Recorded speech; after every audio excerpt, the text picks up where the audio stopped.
Nah, jadi disinilah kalau saya lihat permasalahan yang akan timbul nanti apabila memang Pak Geci kurang cekat Iya.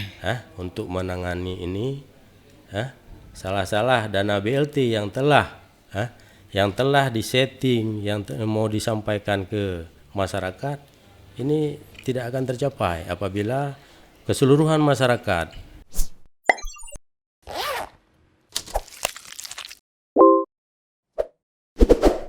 Assalamualaikum warahmatullahi wabarakatuh. Waalaikumsalam warahmatullahi wabarakatuh. Alhamdulillah hari ini kita kembali lagi untuk terus bersama dengan Zona Satir, sahabat-sahabat yang ada di rumah. Kita akan berbicara seperti biasa tentang isu-isu yang ada di sekitaran kita.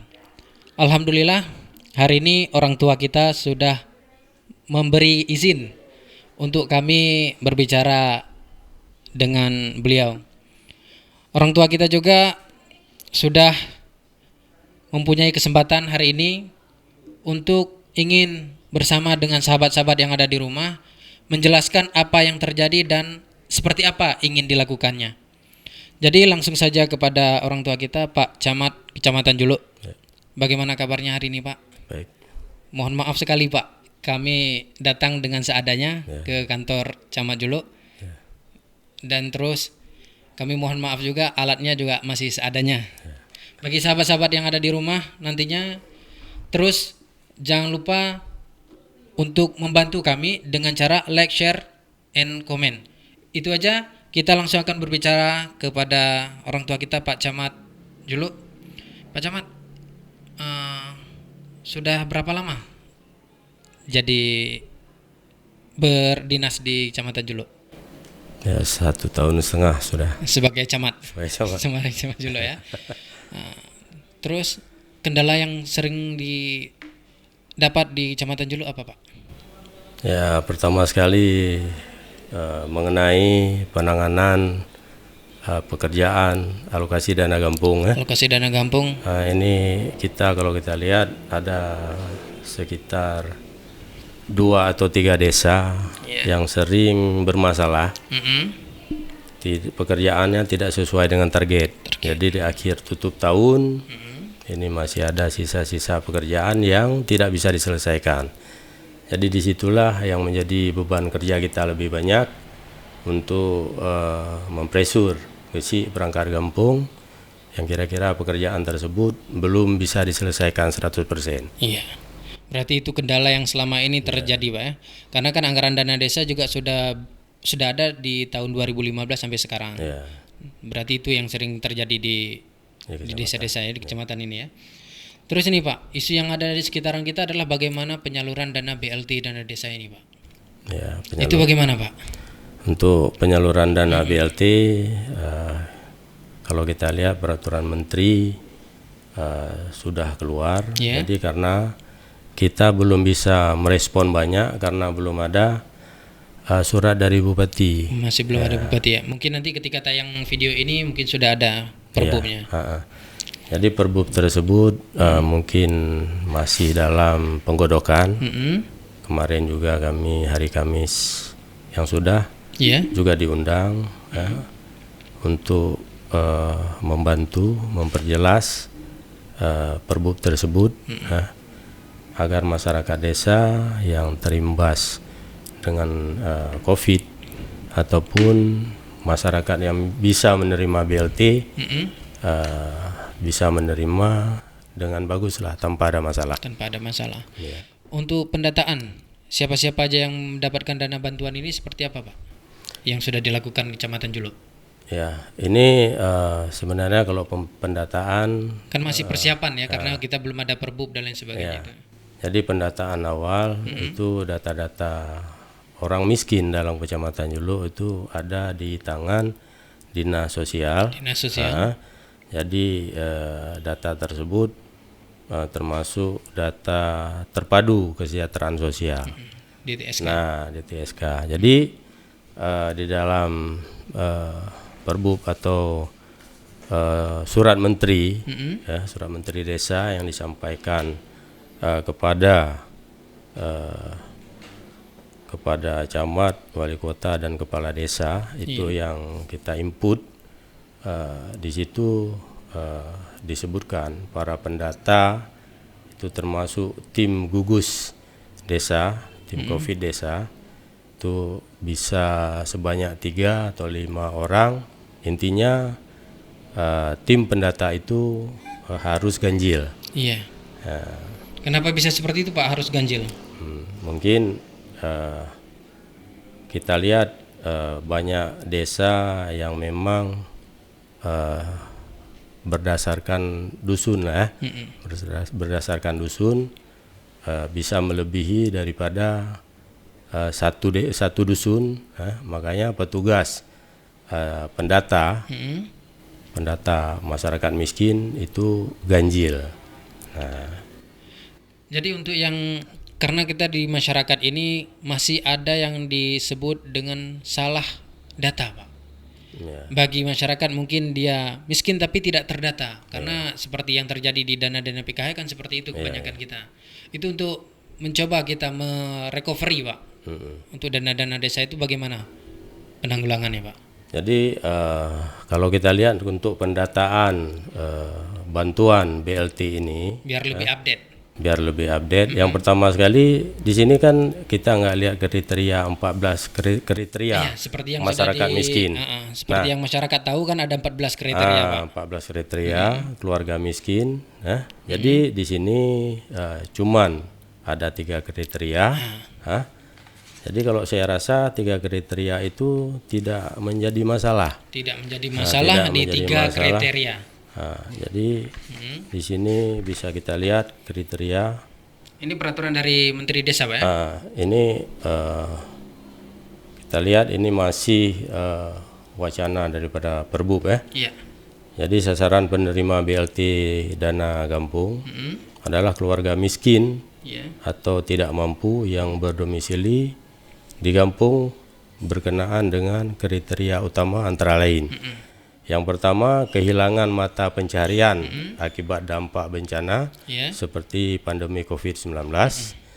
Kemudian yang kedua, tidak atau belum terdata sebagai keluarga miskin penerima bantuan program harapan, kartu sembako atau bantuan pangan non tunai BPNT dan kartu prakerja.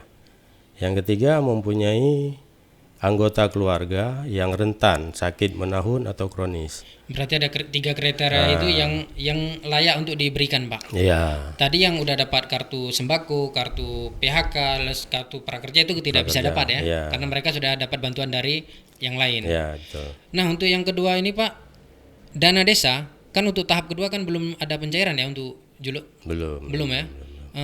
Terus dana desa yang tahap kedua ini kan digunakan 100% pencairannya langsung ke bantuan COVID. Atau bagaimana Pak? Dia begini, kita ada beberapa desa yang telah cair anggaran 2020 itu saya rasa mencapai 7 desa. Itu tahap pertama, tahap kedua Tahap Pak? pertama yang sudah tarik. Otomatis kegiatan-kegiatan yang pertama penanganan COVID-19 itu di perubahan. Nah, jadi dengan BLT ini tentunya perubahan juga. Karena APBG yang disusun 2020 bagi 7 desa ini sudah selesai.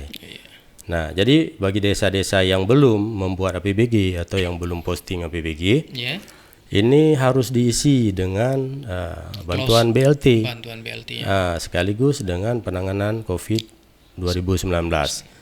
Nah, di awal kemarin ada beberapa desa yang telah cair itu untuk penanganan COVID karena melihat kondisi. Sudah langsung dibagikan atau belum? Karena melihat kondisi sedang marak-maraknya pandemi. Ya, pandemi. Jadi desa memberanikan diri menganggarkan 5 juta untuk penanganan COVID. Itu yang untuk posko? Untuk posko. Yang untuk pembagian masyarakat belum ya? Cuman berkisar 5 juta itu yang disetujui oleh pihak BPM yang bisa diposting. Nah, jadi dengan kecamatan desa ini dengan melihat suasana di kecamatan di kampungnya sendiri, jadi Pak Gesi perangkat kampung Tohaput memberanikan diri menganggarkan untuk biaya COVID 19 untuk penanganan sementara dengan anggaran 5 juta. 5 juta. Nah, ini mungkin realisasi sudah jalan. Jadi kita tunggu dengan perubahan. Di perubahan tersebut, jadi hampir maksimal lah anggaran-anggaran penanganan COVID itu yang diajukan oleh desa. Oke, Jadi, bagi masyarakat juga terus mencoba mencari informasi ini Pak. Iya. Jelasnya. Jadi di tahap kedua, sebagaimana yang disampaikan tadi, ini saya rasa rata-rata desa itu, rata-rata desa sudah bisa melaksanakan penanganan COVID-19 dengan anggaran yang tersedia. Ya. Jadi bagi yang desa-desa yang belum pencairan Pak, bagaimana? Mereka menanggulangi atau menalang dulu dana tersebut untuk nanti ketika cair ditukar atau bagaimana Pak? Ya, ini bagi-bagi kampung yang sedang melaksanakan kegiatan yaitu di posko COVID. Ini Pak Geci mengambil inisiatif untuk melaksanakan kegiatan tersebut. Karena diawali dengan pendataan masyarakat yang keluar daripada desa tersebut. Nah, sekarang yang kita terima laporan mulai heboh-hebohnya penanganan COVID semenjak berdiri posko di kecamatan, itu kita sudah minta masyarakat-masyarakat yang pulang kampung supaya dilaporkan ke kita, apakah dari luar negeri, luar daerah, termasuk juga luar kabupaten. Nah, ini untuk dilakukan karantina mandiri. Nah, jadi sebenarnya masyarakat dengan kampanye atau sosialisasi daripada pihak Muspika di awal-awal itu kita sering menyampaikan informasi, ya supaya masyarakat lebih tahu pemutusan mata rantai corona ini bagaimana. Ya, itu yang paling penting untuk saat ini Pak kita. Sehingga juga jangan ada, ini kan kita belum ada untuk di Aceh Timur Julu ini masih belum ada kasus. Belum ada kasus. Tapi kan kita harus juga mewaspadai. Betul. Apalagi mudik Ramadan kali ini sangat menjadi bumerang bagi kita. Kita terima bermasalah, kita tidak terima juga tradisi seperti itu Pak. Untuk mudik itu yang seperti tadi posko sudah mencoba untuk melakukan karantina dan relawan-relawan tadi terus mencoba berusaha bekerja semaksimal mungkin dan berkoordinasi tetap dengan Muspika Pak ya. Betul. Oke. Terus untuk dana desa ini Pak, kembali lagi dana desa yang betul-betul digunakan untuk BLT dana desa kan kalau misalnya daerah yang 800 juta itu kan cuma 25%. Di atas itu ada yang 30% dan 35% sebagaimana yang diterbitkan oleh Permendes nomor 6 tahun 2020. Perubahan terhadap Permendes sebelumnya. Tapi kan dana desa seperti yang di awal tadi kita bilang selalu ada kendala. Selalu ada kendala dana desa.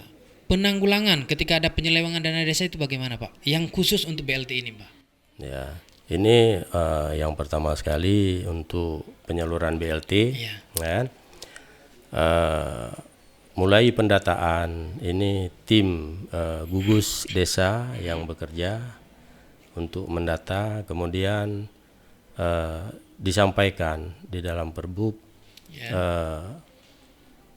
penyaluran dana bantuan BLT ini non tunai, bukan tunai. Otomatis masyarakat harus membuat buku rekening.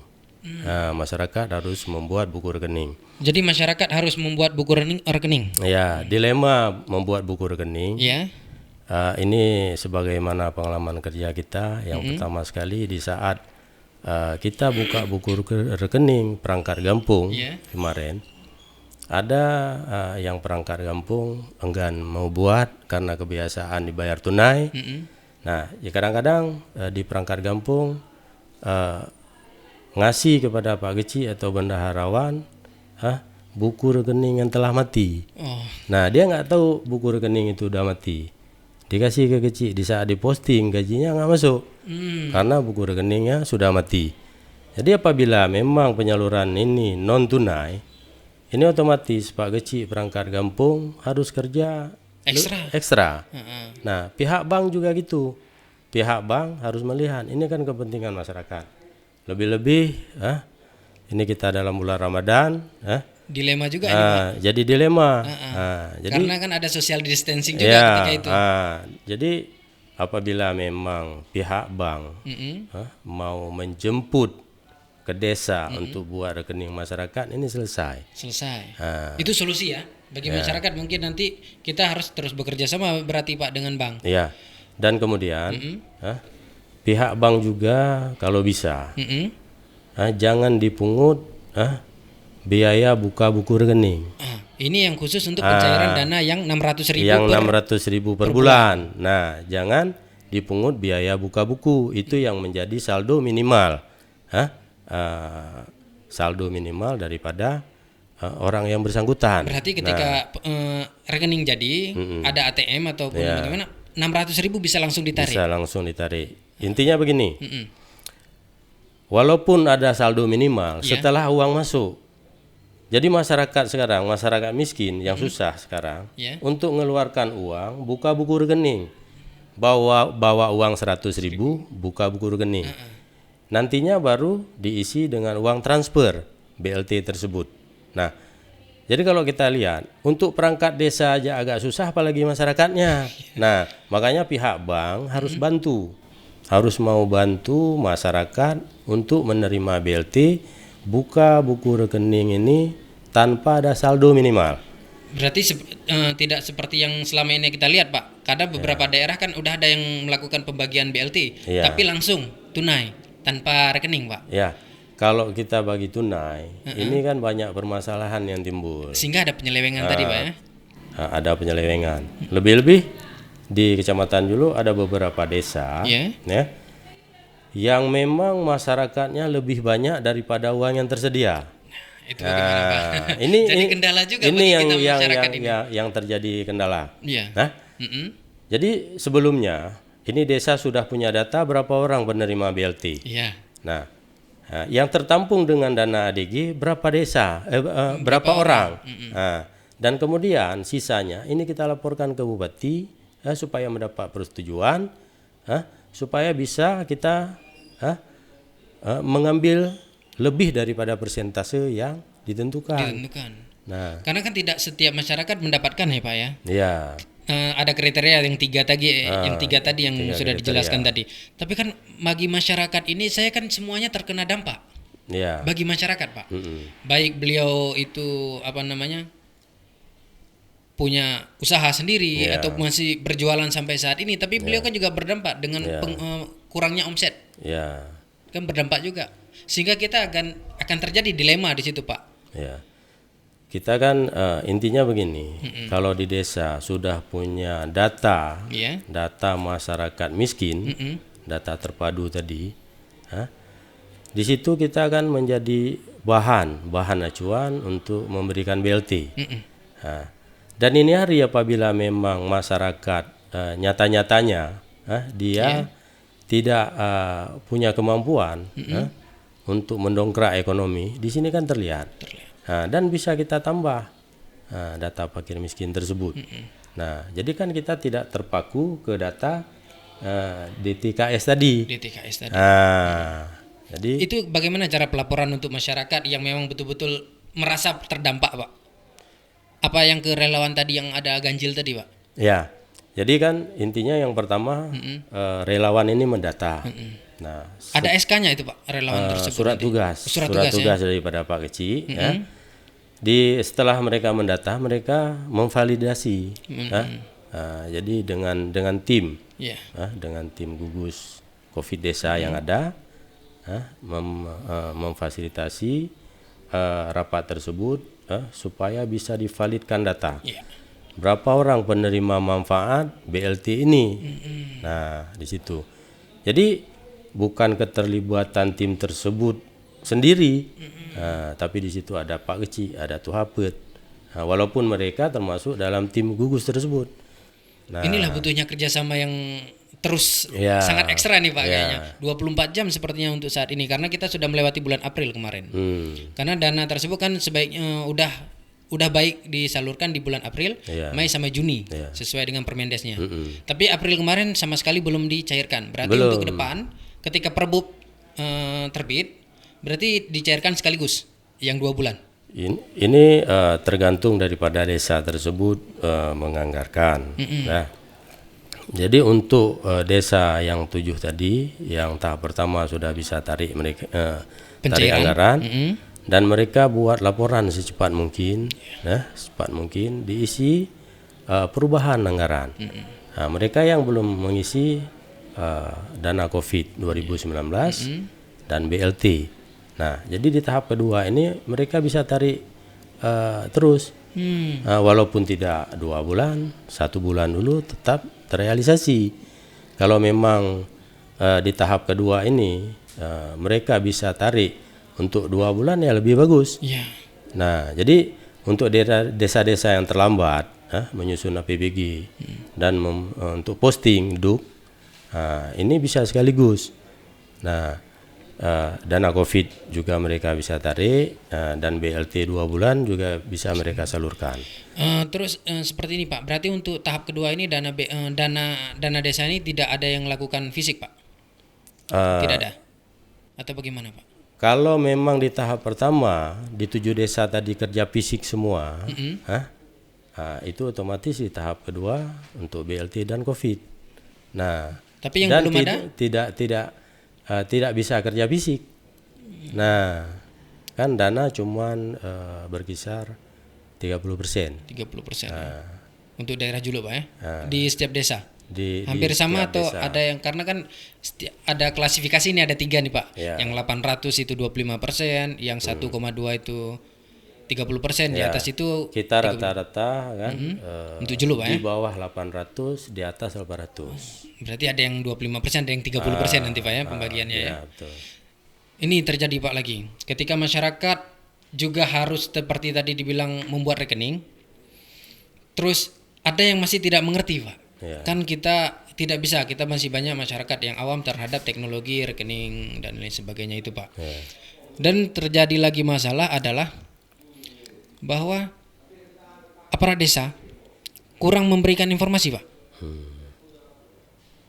Apakah itu masyarakat bisa langsung menanyakan ataupun aparat desa malas juga menjelaskan hal-hal yang sama, karena kan terjadi di masyarakat nanya tapi aparat desa juga belum ada perbu ataupun apa untuk menjelaskan berulang kali Pak. Iya.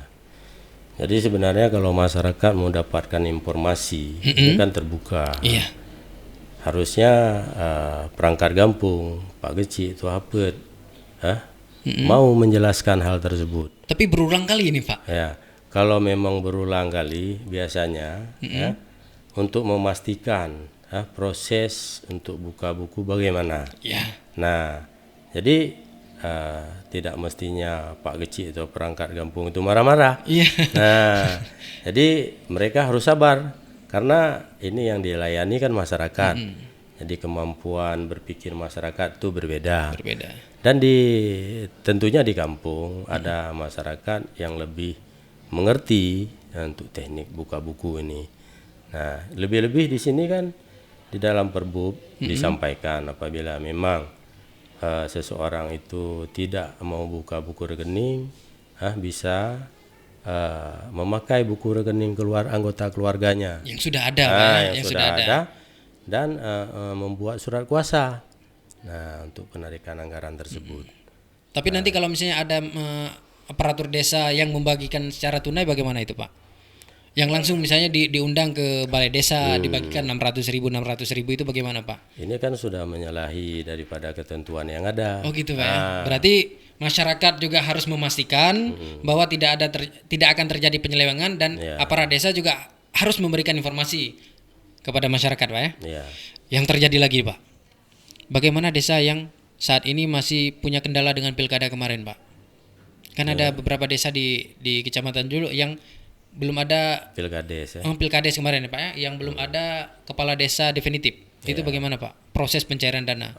Untuk proses pencairan dana kita tinggal menunggu PJ pejabat kecil yang bersangkutan, dan kemudian mereka langsung bisa buat merencanakan anggaran pendapatan belanja kampung, dan kemudian menyusun rencana kerja pembangunan kampung, dan membuat DUK sekaligus bisa posting. Saya rasa bisa terkejar karena di sini masih beberapa desa yang tertinggal daripada desa-desa lain yang sejajar dengan desa yang belum ada gizi definitif. Yang ada gizi definitifnya. Oke, Pak. Terus kemarin pembagian sembako yang dari Pemprov, Pak, yang melalui Pemkap, itu bagaimana, Pak, prosesnya? Apakah sesuai tepat sasaran ataupun ada permasalahan lagi, Pak? Karena bagi masyarakat kan banyak yang tidak tahu siapa yang dibagikan ataupun itu kemarin bantuan dari Pemprov ya melalui Dinsos dengan pendamping yang ada itu datanya memang data terbatas, bantuan terbatas, penerima manfaatnya memang langsung menerima manfaat. Mungkin karena keterbatasan bantuan, jadi yang tidak menerima ya bertanya-tanya. Iya, itulah yang terjadi di masyarakat kita, Pak.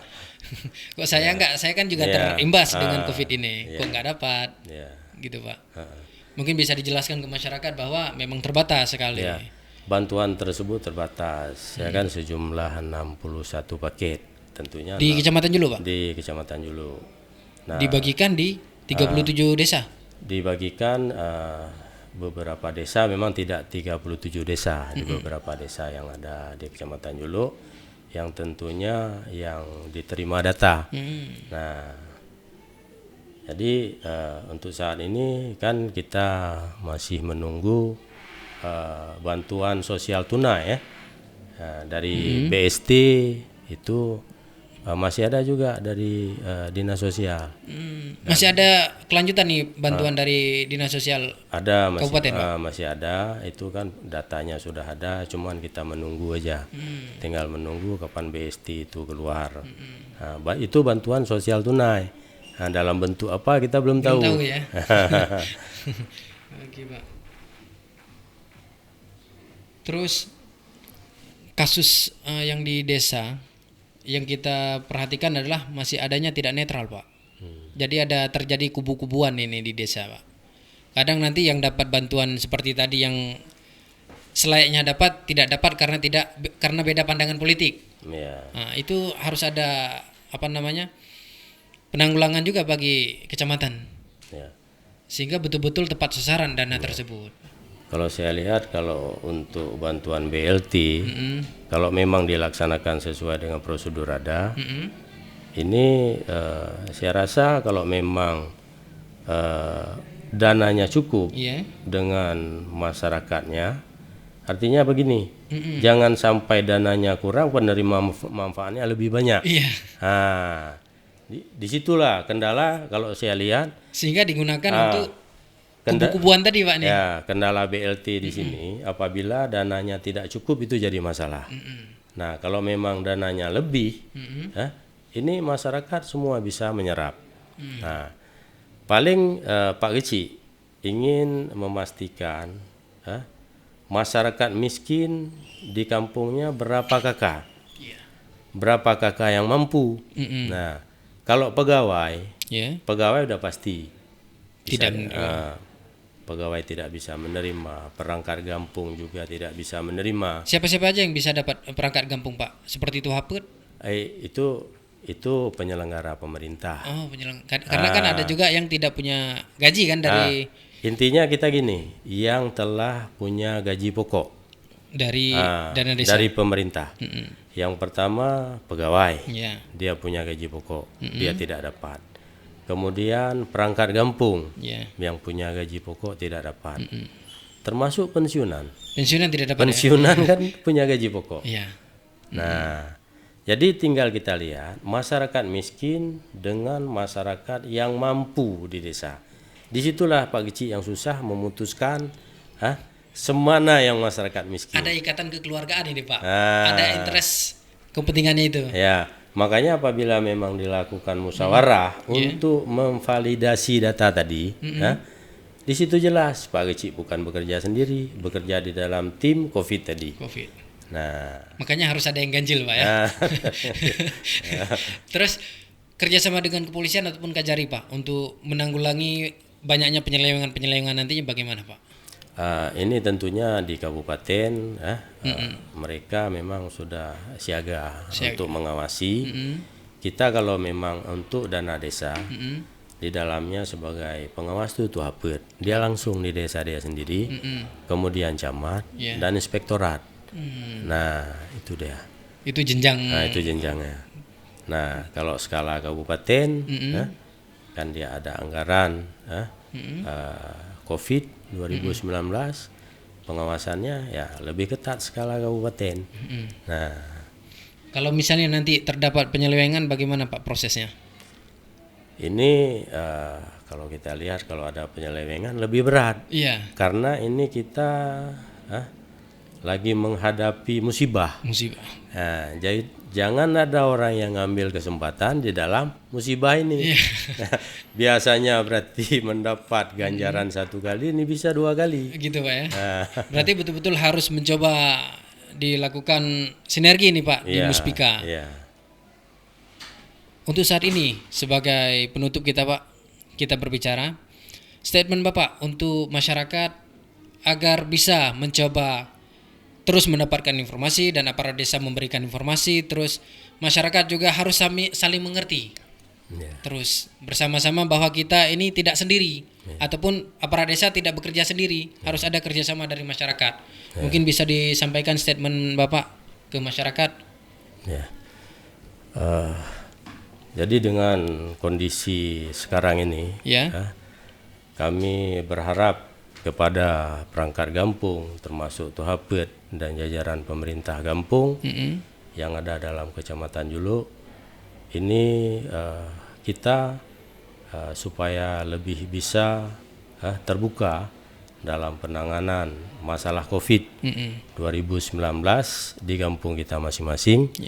Dan kemudian mengenai pembagian BLT ini dari dana desa, ini tentunya diawali dengan pendataan,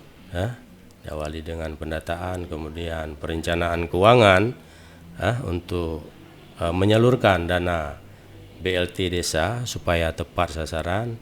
Ini tentunya Pak Geci perangkat kampung Tuhapet dan tokoh masyarakat bisa bekerja sama untuk menentukan penerima manfaat. Jadi agar masyarakat bisa puas dengan dana desa tahun 2020. Walaupun tidak semaksimal yang didapat Pak ya. Jadi di sini juga yang saya sampaikan tadi, di saat kemampuan keuangan desa itu kecil, penerima manfaat BLT di desa itu lebih banyak. Ini diawali dengan kesiagaan Pak Geci supaya cepat menyampaikan ke kabupaten tentang kekurangan dana tersebut supaya masyarakat bisa menerima BLT secara keseluruhan. Jadi disinilah kalau saya lihat permasalahan yang akan timbul nanti apabila memang Pak Geci kurang cekat untuk menangani ini. Salah-salah dana BLT yang telah disetting, yang mau disampaikan ke masyarakat, ini tidak akan tercapai apabila keseluruhan masyarakat penerima manfaat itu tidak bisa mendapatkan BLT sebagaimana orang yang lain mendapatkan. Jangan sampai kejadiannya seperti ini. Ada anggaran desa misalnya 60 juta, kartu kepala keluarga ada 100 orang, berarti 60 juta dibagi 100 kepala keluarga. Tidak seperti itu. Makanya di sini bisa kita pastikan dengan pembayaran non tunai BLT tadi ini mengurangi masalah, mengurangi risiko penyelewengan tadi. Apabila memang tidak dibayar non tunai, ini penyelewengan ini akan terjadi. Ini apabila belum ada persetujuan daripada pemerintah daerah tentang penambahan BLT, Pak Geci sudah berani. Nah, kita bagi sama aja. Nah, ini kan jadi masalah. Kenapa kampung lain bisa 600 satu kepala keluarga, kenapa kita 400? Nah, ini. Itu yang jadi masalah besar. Yang jadi masalah. Apabila memang anggarannya belum cukup, belum disetujui oleh pimpinan daerah, Jadi Pak Kecik kan tidak memberanikan diri. Tapi masyarakat kadang gini Pak, ya udahlah 400 saja, yang penting semuanya dapat. Semuanya dapat. Nah, jadi itu sudah menyalahi dengan ketentuan yang ada. Nah, Semoga kedepannya kita bisa terus mengupdate data masyarakat dan masyarakat juga bisa melaporkan ke posko yang ada di desa dan kecamatan Pak. iya, Ketika ada terjadi penyelewengan yang digunakan oleh aparatur desa Pak ya. ya bisa. Jadi Lebih-lebih kalau di desa, ini hari yang mendata adalah tim posko Covid dia sendiri. Tentunya masyarakat melapor ke posko. iya. Nah, apabila memang tidak terjawab di posko desa, baru ke kecamatan. Nah, kita tetap baru kita selesaikan karena itu permasalahan kita. Iya. Sehingga betul-betul manfaatnya dirasakan oleh masyarakat. Ya, betul. Gitu Pak. Mungkin itu aja untuk hari ini Pak. Terima kasih banyak telah menerima kami. Ya. Hadir mengganggu kerjanya. Ya. Mungkin ke depan bisa untuk berbicara tentang isu-isu yang ada di sekitaran nanti. Ke depannya kami mencoba mengundang lagi Pak. Nggak apa-apa Pak ya? Nggak apa-apa. Mohon maaf sekali Pak, kami mengganggu waktunya. Terima kasih mungkin teman-teman yang ada di rumah.